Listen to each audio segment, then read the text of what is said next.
We're all bored, aren't we? The season hasn't started yet, and by the time this video goes up, we'll have only played our first pre-season game. So why not pass the time by going through the squad and deciding who we should keep or sell? Let's be honest, transfer talk becomes our fuel when there's no football involving our club. So get your keyboards ready, because we want you involved in the comments for this one. Just a heads up, we're not going to waste time on the obvious stuff, so no, you won't see us suggesting that McAllister should be sold. If we ever do that, feel free to block us. Jokes aside, let's kick things off with the goalkeeping department. We won't stay here too long, because this area has already gone through some changes. Liverpool's goalkeeping setup has had a bit of a shake-up this summer. Alisson remains our clear number one, no questions there. But the number 2 spot, that's where the change has happened. The 24-year-old Mamardashvili has officially joined us at Anfield to step in as Alisson's backup. Meanwhile, after years of being our trusted cup goalkeeper, Kelleher has moved on. Brentford came in with an offer worth up to £18 million,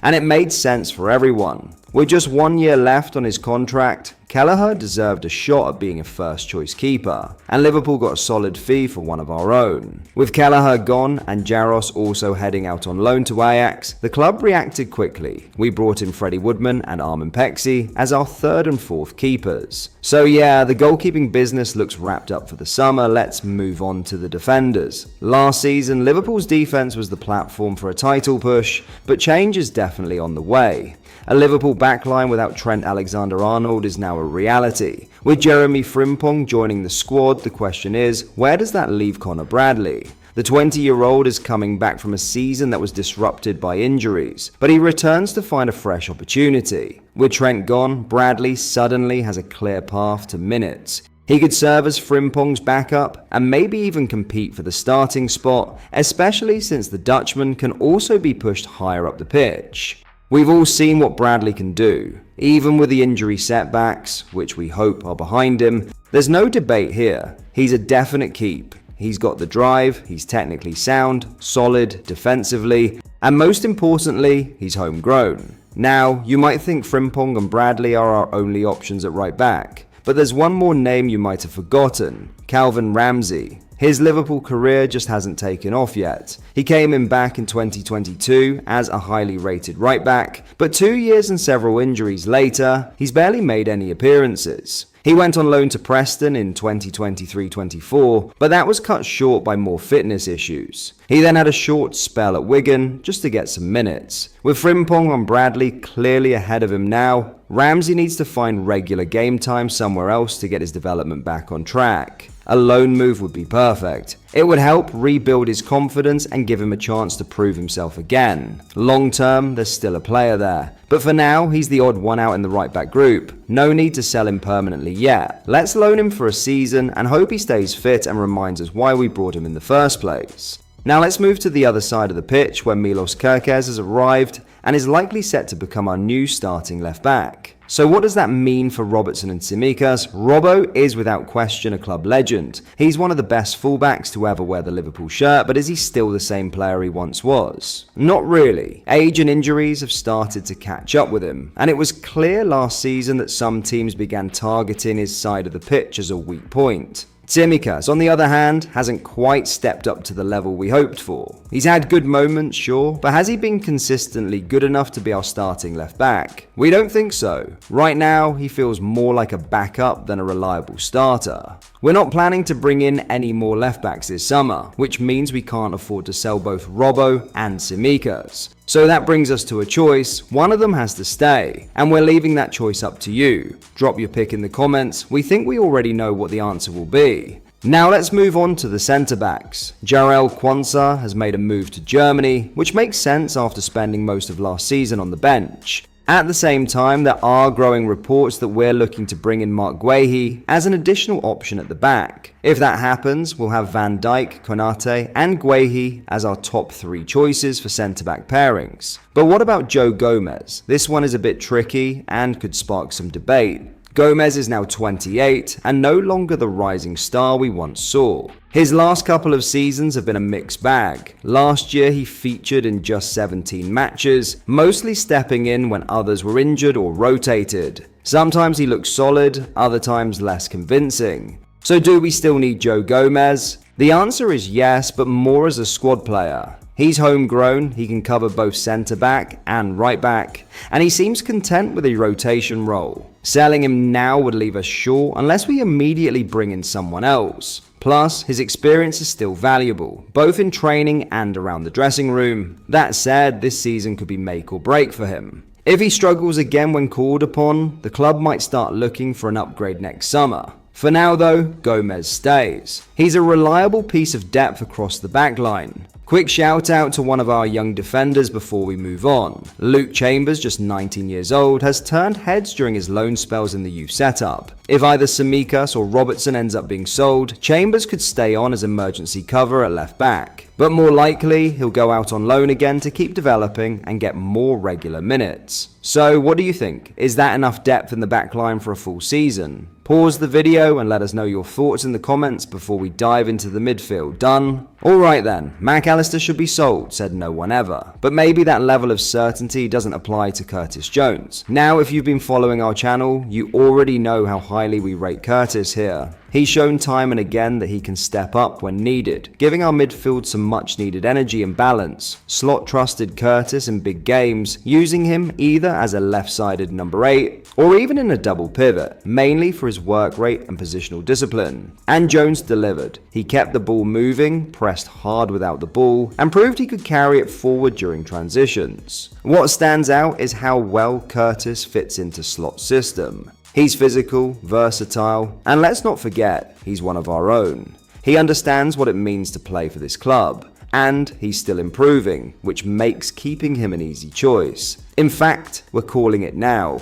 Curtis is set for an even bigger role in the 2025-26 season. Add in his homegrown status and low wages, and he becomes a valuable asset off the pitch as well. Long live Curtis. Now, some of you might not agree with that take, but if you think Curtis is a debatable one, just wait until we talk about the next player. This time last year, Stefan Bajcetic was being talked about as the next big breakout under Arne Slot. But things didn't go as planned. Instead, he ended up splitting the season between two clubs, and with all the injuries he picked up, his development hit a rough patch. So, what now? Well, maybe this is the season we hold on to Stefan and keep him around. His talent is obvious and he's tied down with a long contract. More importantly, he's one of the few natural defensive midfielders in the squad right now. Of course, we're not expecting him to start every week, but if Liverpool doesn't sign a new holding midfielder this summer, Stefan could be a useful option to rotate in. He gives us a different profile in that position, something we might really need during the long season. Patience is the key here. We don't think a loan move is the right call, especially considering his injury history. It's better to manage his return carefully, keep him at the club, and give him minutes in a more controlled way. Fingers crossed he can finally get a run of fitness, because a fully fit Bajcetic brings something our midfield has been missing. A real defensive grit. Now, while Stefan might get a sniff next season, there's another player who was underused last season and might be heading for the same fate again. That's Harvey Elliott, and we can all agree he's a wonderful talent.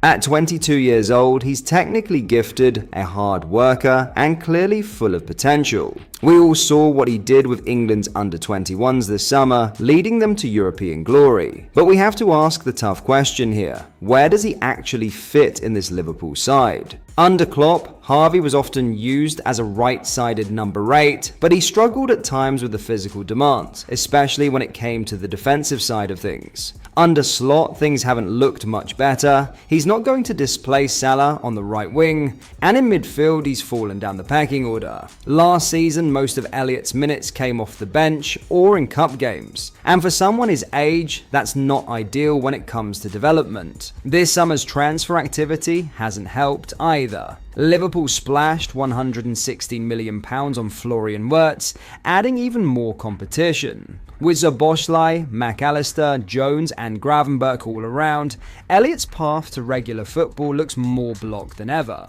So what do we do?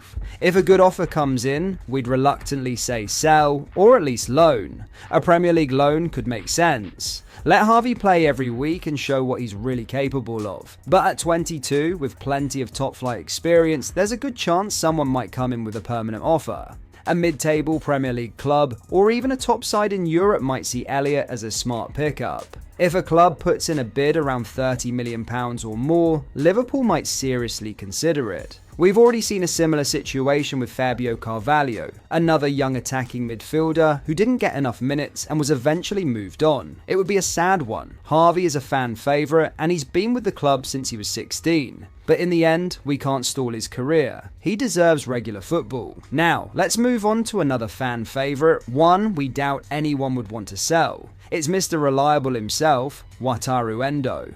The Japanese international was brought in as a stopgap defensive midfielder, and he's pretty much lived up to that role. Solid, unspectacular, and a bit underused. At 32, Endo brought experience to the squad, but often found himself on the fringes. Slot preferred younger, quicker legs in the holding role, which meant Endo was mostly used in domestic cups, or came off the bench to help close out games. So, should we keep him? Absolutely, at least until January. And that's mainly because of squad balance. As we mentioned earlier, Bajcetic is still recovering, and we haven't brought in a new defensive midfielder yet. Right now, Endo is the only senior midfielder in the squad who is a natural in that position. His game intelligence and professionalism are still valuable in specific situations, whether it's helping protect a lead late in a match or starting in a tough away cup tie with a rotated lineup. Endo gives the team something we can rely on. He also seems to be a positive presence in the dressing room, which always helps. Now, things might change by winter. If Bajcetic returns fully fit and we bring in another midfielder, the club could look to move Endo on. But heading into the season, keeping him around just makes sense. One thing to keep in mind is that his contract runs until 2025, so this is effectively his final year. With the 2026 World Cup not too far off, Endo might be looking for more consistent minutes to stay sharp. If a decent offer comes in and we have a replacement lined up, he might consider leaving. But for now, unless we bring someone else in, he stays. He's our midfield insurance policy. Tyler Morton deserves a quick mention here. Like Curtis Jones, he's a scouser through and through. He had a great loan spell at Blackburn in 2022 to 2023, but things were derailed by a serious shoulder injury in 2024. Liverpool kept him around last season to focus on his recovery. Now 22, Morton needs to be playing regular football. Reports suggest he's been impressing in training since returning from injury, but let's be honest, the midfield competition at Liverpool is intense. If a decent offer comes in, we might decide to let him leave permanently. If not, another championship loan seems likely, just to make sure he's getting minutes. So, what else do we need in midfield? Some fans would argue we still lack a proven defensive midfielder, someone in the Fabinho mold. And honestly, if a top-class number 6 suddenly became available, we wouldn't be surprised if Liverpool made a move. But for now, it looks like Slot might put his faith in a mix of Bajcetic and Endo to handle the defensive work when Gravenberch is rested. It's a bit of a gamble, and we'll have to wait and see if it pays off. Alright, let's talk about the forward line, and brace yourselves because there's a lot to unpack here. We'll start with Luis Diaz, who's been at the centre of some controversy lately. From the club's side, it looks like we don't really want to sell him. Barcelona were interested, but they've reportedly moved on after we refused their offer. The situation gets more complicated on the player's end. Diaz seems like he's open to leaving, and his body language has raised some eyebrows. What really stirred the pot was footage of him having a laugh just a day or two after the devastating news about Diogo Jota. That didn't sit well with a lot of fans. On the pitch, things are even more interesting. Wirtz can play both as a false 9 and on the left wing. Gakpo is also comfortable playing wide or through the middle. So if Diaz genuinely wants to move on, maybe it's time to part ways. If a club comes in with an offer around 50 to 60 million pounds, that would be more than acceptable, especially when you consider he's now 28. We've got options in his position, and it might be the right time for a clean break. Now here comes another big call. 3 years ago, Darwin Núñez arrived for a potential club record fee. He was touted as the next great Liverpool striker. And to be fair, we've seen flashes of that promise. Explosive pace, good movement in the box, and a striker's instinct. But alongside that, we've also seen a lot of inconsistency and pure chaos, and of course his finishing. Under Slot last season, Darwin gradually found himself edged out of the starting 11, despite getting what was described as significant game time in his third year. He failed to deliver with any real consistency. He ended the league campaign with just 7 goals, which is a disappointing return for a forward with his expectations. And when asked to play within a structured pressing system, he often looked lost. The thing is, Darwin still has strong market value. There's been interest from across Europe. Napoli were one of the clubs reportedly keen, but those talks have cooled, with reports saying they can't meet the financial demands of the deal. Even so, clubs like Atletico Madrid and AC Milan are still being linked. At this point, the writing feels like it's on the wall. Darwin Núñez will probably be sold. And honestly, we agree with that move. He's now 26. He should be leading the line every week somewhere, not coming off our bench for 15-minute cameos. And for Liverpool, if we can recoup a decent portion of the original fee, we should take it and reinvest. Darwin gave us some unforgettable moments, no doubt about it. And those raw attributes he has, the pace, the physicality, the movement, you can't teach that, but he just doesn't seem like the right fit for the way we're now trying to play. So, with a bit of regret, we say, sell Darwin. Use the funds to bring in a striker more suited to Slot's system, and wish the big man nothing but the best. Moving on to another disappointing signing, and it's an unexpected name on Liverpool's roster, with what looks like an even quicker exit. Federico Chiesa joined Liverpool from Juventus last summer for a relatively modest £10 million fee. We all had high hopes for him. He was a standout during Euro 2020 and came in with a big reputation. But the reality is, it just hasn't clicked. Chiesa struggled to adapt, both to the Premier League and to Slot's system. Injuries didn't help, and he never really nailed down a starting spot. More often than not, he was on the bench alongside Darwin Núñez, watching the games unfold.